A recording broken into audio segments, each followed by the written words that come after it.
কারাগারের অন্ধকার প্রকোষ্ঠে বসে একটি যন্ত্রণাদায়ক ও নিশ্চিত মৃত্যুর প্রহর গোনার সময় একজন মানুষ কিভাবে চিরন্তন শান্তির খোঁজ পেতে পারেন? হুম এই প্রশ্নটা শুনলে আসলেই সত্যি গায়ে কাঁটা দিয়ে ওঠে। কারণ ধরুন, আমরা সাধারণত সান্ত্বনা খুঁজি কোথায়?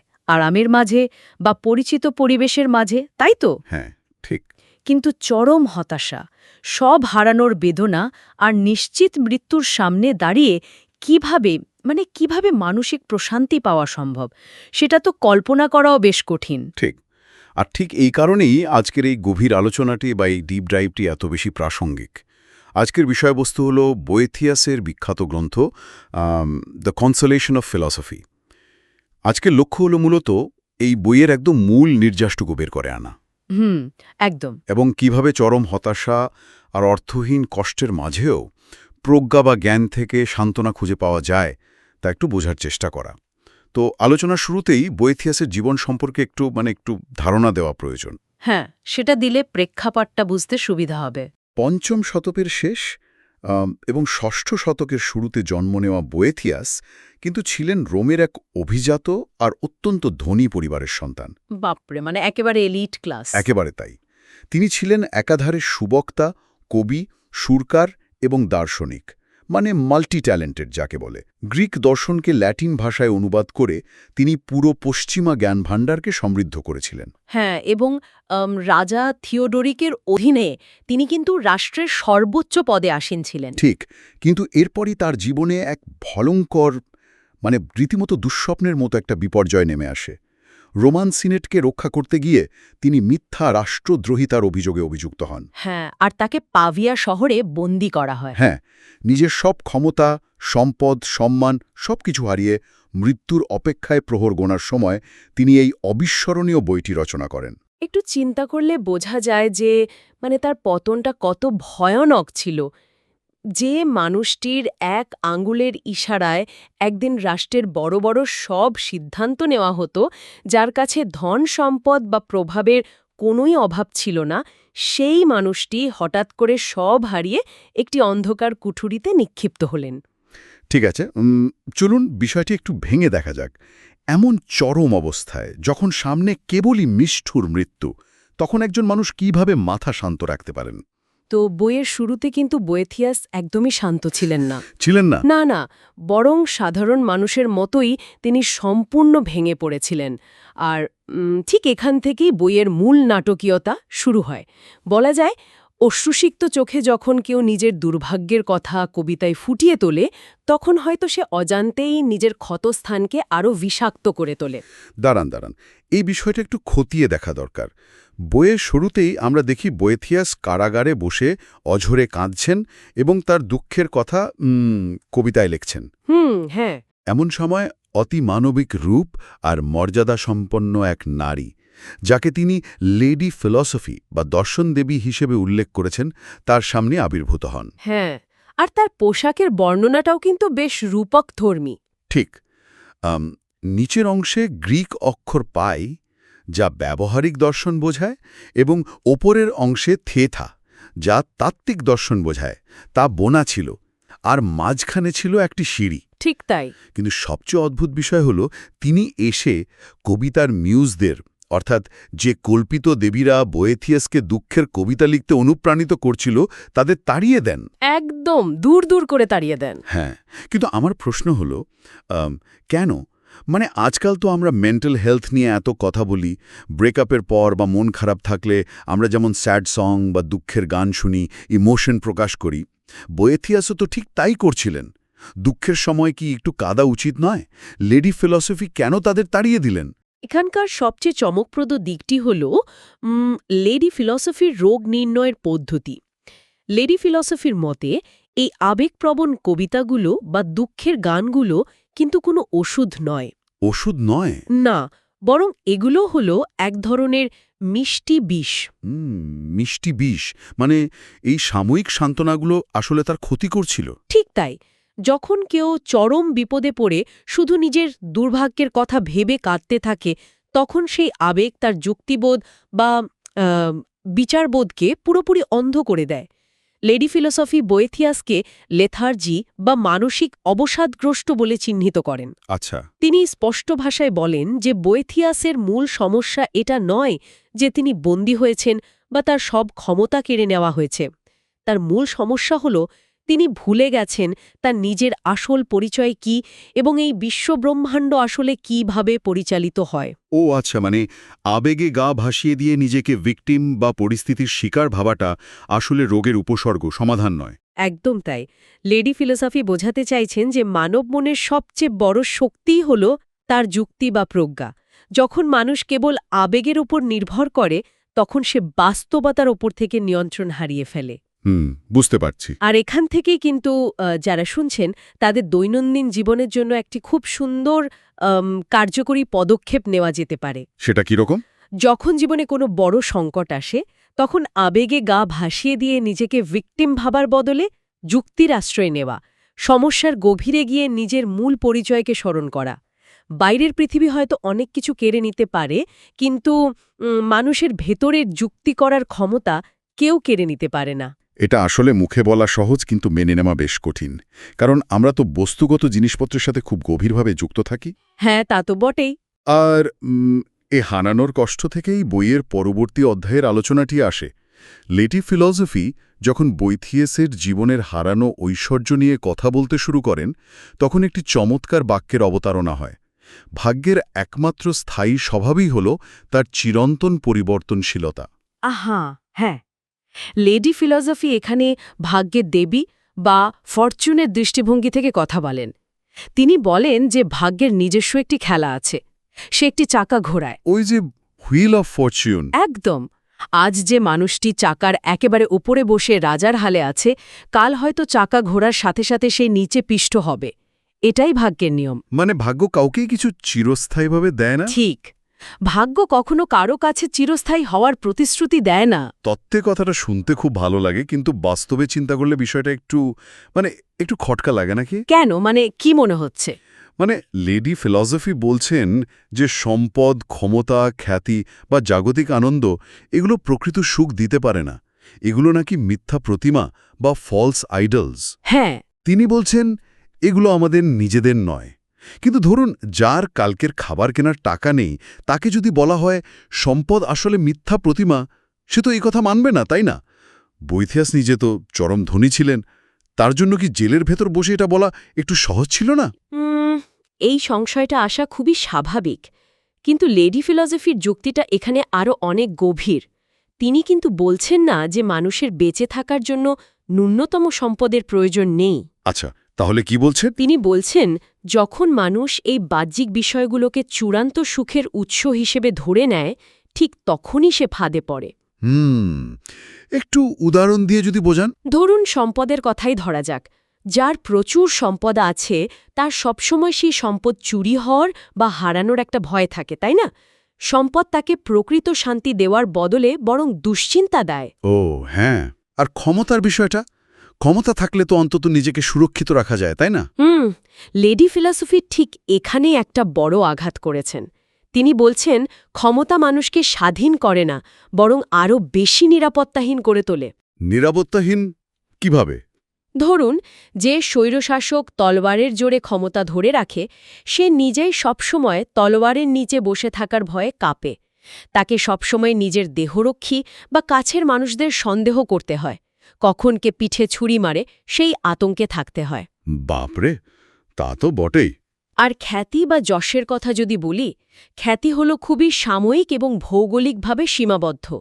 একজন মানুষ হয়তো তার নিজের শহরে খুব বিখ্যাত, কিন্তু ধরুন 1000 মাইল দূরের কোনো দেশে তাকে কেউ চেনেও না। আবার সময়ের সাথে সাথে মানুষ তাকে ভুলেও যায়। তার মানে এই জিনিসগুলো আসলে আমাদের নয়, এগুলো শুধুই ভাগ্যের দান, আর ভাগ্য যে কোনো সময় তা ফিরিয়ে নিতে পারে। এটি অনেকটা সমুদ্রের উত্তাল ঢেউয়ের সামনে বালুর ওপর বাড়ি বানানোর মতো। যে কোনো সময় ঢেউ এসে সব ধুয়ে মুছে নিয়ে যেতে পারে।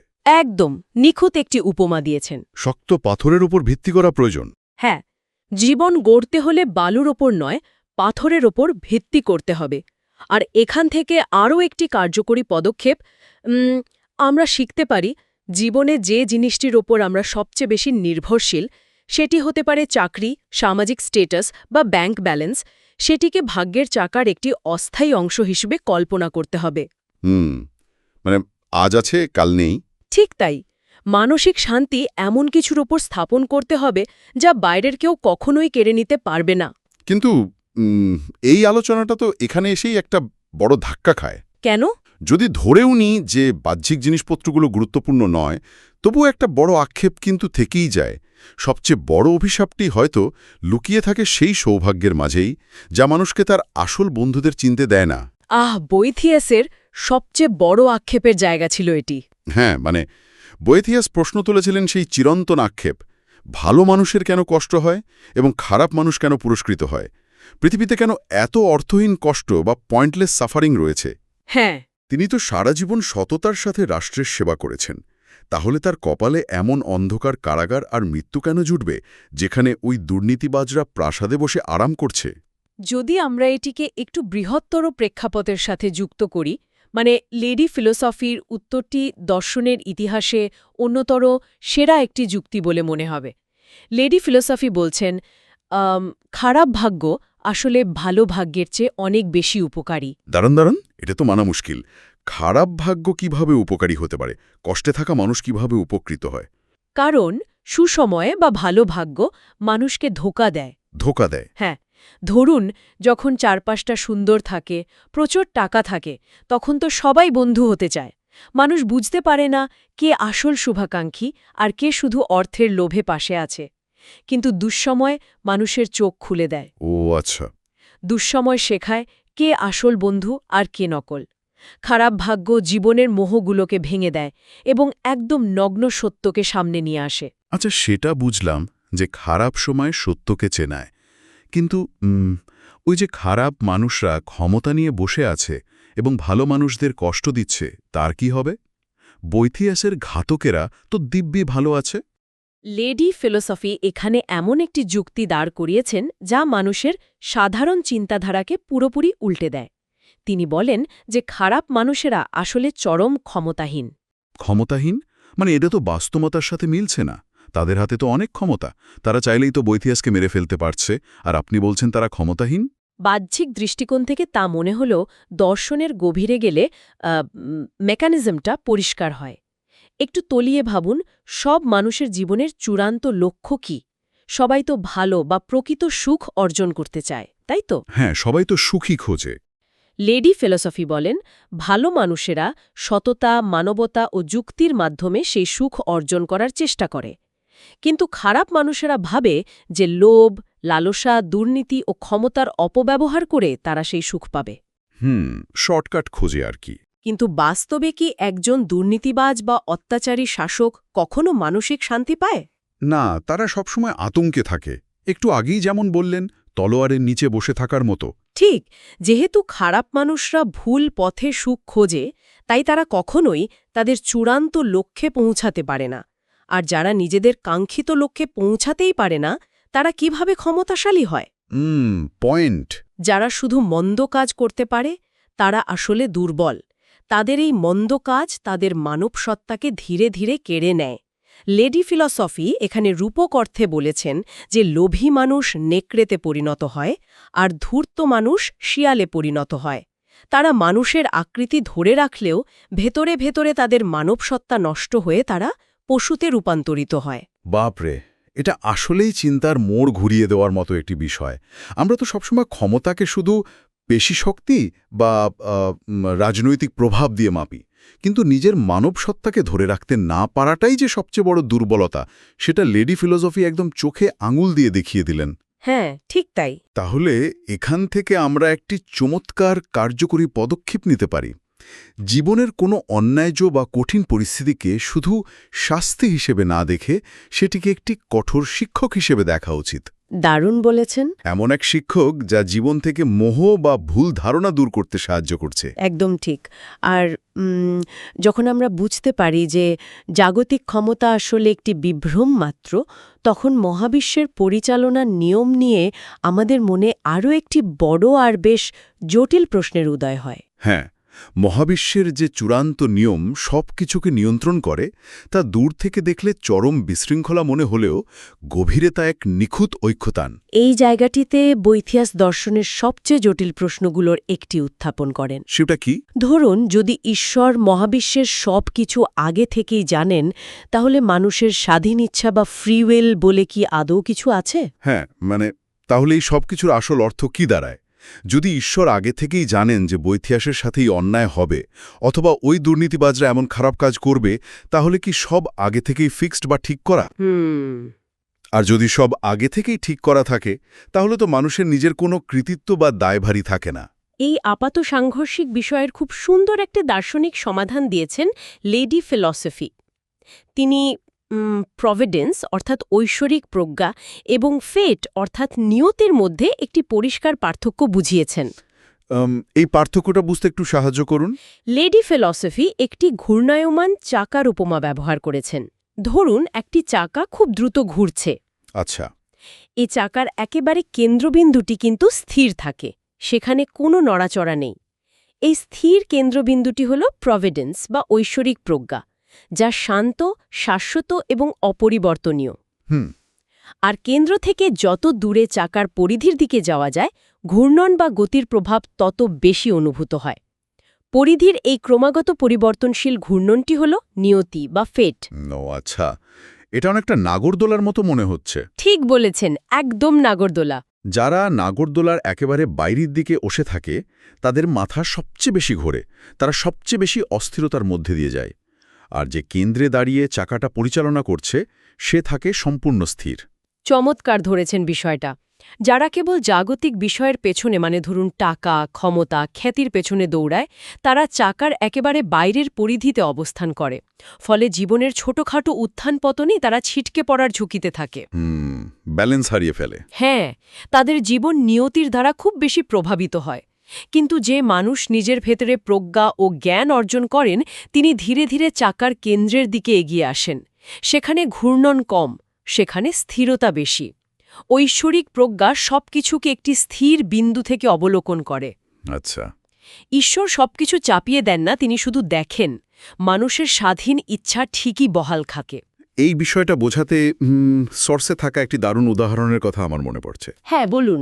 এবং সবকিছু চরম বিশৃঙ্খল, কিন্তু যখন সে আস্তে আস্তে জ্ঞান অর্জন করে, বিষয়বস্তুর গভীরে পৌঁছায়, তখন সেই একই তথ্যের পাহাড় তার কাছে অর্থবহ মনে হতে শুরু করে। সেই ঝড়ো সমুদ্রেই সে নিজের জন্য একটি বাতিঘর বা লাইট হাউস খুঁজে পায়। হ্যাঁ, বিশৃঙ্খলা তখন শৃঙ্খলায় রূপ নেয়। জ্ঞান বা প্রজ্ঞাই হল সেই বাতিঘর। এখান থেকে আমরা আজকের আলোচনার চূড়ান্ত কার্যকরী পদক্ষেপটি গ্রহণ করতে পারি। যখন চারপাশের পরিস্থিতি পুরোপুরি নিয়ন্ত্রণের বাইরে চলে যায়, তখন বাহ্যিক পরিবর্তনের দিকে অর্থাৎ চাকার পরিধির দিকে মনোযোগ না দিয়ে নিজের ভেতরের প্রজ্ঞা ও যুক্তির দিকে অর্থাৎ চাকার কেন্দ্রের দিকে মনোনিবেশ করতে হবে। বাইরের পৃথিবী যতই টলটলায়মান হোক না কেন, নিজের ভেতরের কেন্দ্রবিন্দুকে স্থির রাখতে হবে। এই দীর্ঘ ও গভীর আলোচনা থেকে আমরা আসলেই অনেক গুরুত্বপূর্ণ বিষয় জানতে পারলাম। যদি একটু সারসংক্ষেপ করি, সম্পদ বা ক্ষমতার মতো বাহ্যিক বস্তুগুলো ক্ষণস্থায়ী, তা যে কোনো মুহূর্তে হারিয়ে যেতে পারে। ঠিক। ভাগ্যের চাকা সবসময় ঘোরে, তাই এর ওপর নির্ভর করে সুখ খোঁজা বোকামি, বরং দুঃসময় আমাদের আসল সত্য চিনতে শেখায়। আর বাইরের জগৎ যতই বিশৃঙ্খল হোক না কেন, মানুষের নিজস্ব প্রজ্ঞা ও আত্মনিয়ন্ত্রণের মাঝেই প্রকৃত ও স্থায়ী সান্ত্বনা লুকিয়ে থাকে। বৈথিয়াস জেলের অন্ধকার প্রকোষ্ঠে বসে একদম মৃত্যুকে সামনে রেখেও এই প্রজ্ঞার আলোতে নিজের মনকে আলোকিত করতে পেরেছিলেন। তিনি বুঝতে পেরেছিলেন যে তার ঘাতকেরা তার শরীরকে হয়তো ধ্বংস করতে পারবে, কিন্তু তার ভেতরের জ্ঞান, যুক্তি ও পবিত্রতাকে তারা কখনোই স্পর্শ করতে পারবে না। যারা এতক্ষণ ধরে এই আলোচনাটি শুনছিলেন, তাদের যদি আজকের এই গভীর ও তথ্য সমৃদ্ধ বিশ্লেষণটি ভালো লেগে থাকে, তবে অবশ্যই ইংলিশি চ্যানেলটি সাবস্ক্রাইব করতে ভুলবেন না। এই ধরনের আলোচনা আপনাদের ভালো লাগলে সেটাই আমাদের আরও নতুন বিষয় নিয়ে আসার অনুপ্রেরণা যোগায়। এতক্ষণ সাথে থাকার জন্য সবাইকে আন্তরিক ধন্যবাদ। সবাইকে অসংখ্য ধন্যবাদ। তবে বিদায় নেওয়ার ঠিক আগে একটি নতুন ভাবনার উদ্রেক করতে চাই। হ্যাঁ, অবশ্যই। এটা নিয়ে আমরা আগে বিস্তারিত কথা বলিনি, কিন্তু সোর্সের সাথে গভীরভাবে সম্পর্কিত। ঈশ্বরের সময়ের ধারণা। ঈশ্বরের সময়ের ধারণা সেটা আবার কেমন? বয়েথিয়াসের মতে আমরা মানুষেরা তো সময়কে অতীত, বর্তমান ও ভবিষ্যৎ এই 3 ভাগে ভাগ করে দেখি, তাই না? হ্যাঁ, টাইম লাইন হিসেবে। কিন্তু ঈশ্বর সবকিছুকে একটি অবিরাম বর্তমান বা ইটার্নাল প্রেজেন্ট মানে কালহীন মুহূর্ত হিসেবে দেখেন। একবার ভেবে দেখুন তো, যদি আমরাও আমাদের জীবনের প্রতিটি মুহূর্ত, অতীতের কান্না, বর্তমানের কষ্ট আর ভবিষ্যতের হাসি সবকিছুকে আলাদা আলাদাভাবে না দেখে একই সাথে একটি সম্পূর্ণ চিত্রকর্ম হিসেবে দেখতে পেতাম, বাপরে! তাহলে কি আজকের এই সাময়িক কষ্ট বা হতাশাগুলোকে আর ততটা ভয়ঙ্কর মনে হতো, নাকি এগুলোকে একটি বৃহত্তর ও সুন্দর ক্যানভাসের অতি প্রয়োজনীয় একটি তুলির আঁচড় হিসেবে ধরা দিত? অদ্ভুত সুন্দর একটি চিন্তা। জীবনের প্রতিটি কষ্টই যেন সেই বড় ক্যানভাসের একটি অপরিহার্য রং। এই প্রশ্নটি যারা শুনছেন তাদের ভাবনার জগতে ছেড়ে দিয়ে আজ আমরা বিদায় নিচ্ছি। ভালো থাকবেন সবাই।